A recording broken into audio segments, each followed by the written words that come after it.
is that Africa is actually a maze of different countries, so you can't think of us as a single destination with a single set of issues, a single set of problems. You really have to think that we are very, very different countries. We have different legal systems, different administrative systems, different jurisdictions. And so working in Africa is not always easy unless indeed you realize that there are these differences and you need to know. You need to know where you're going and what you want to do. And to be pragmatic, what can we do? Well, I think some of the key issues here have been talked about. So we've talked about education, we've talked about energy, infrastructure, and of course there's always the business side and the business link. To go back on education, I heard the numbers that you said, well, we need to get people to read and write.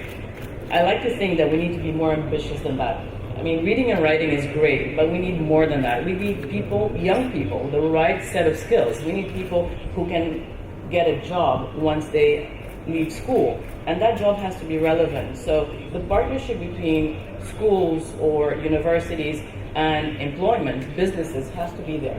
It has to be there from the onset. So when you talk about Africa and saying, let's get people to read and write, I'd like to think, no, let's get people jobs, and to do that, what kind of training, what kind of skills, what kind of schools do we need to create to get those people those jobs? And what could Russia do concretely?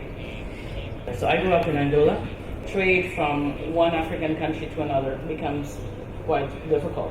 And sort of thinking of the trade routes and helping us establish trade routes that would go from South Africa all the way to Cote d'Ivoire, or that would go from Angola all the way to Kenya, kind of trying to start thinking of a map of trade routes.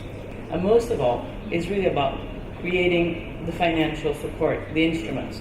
Now, I don't like to think of money that's being given, because I think that if you're going to establish a sustainable economy, it has to be investment, but we have to think of things like export credit facilities.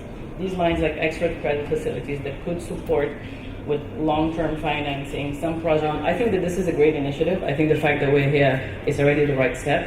What I really found interesting in this panel is because we're mixing business, obviously politics and investment, banking.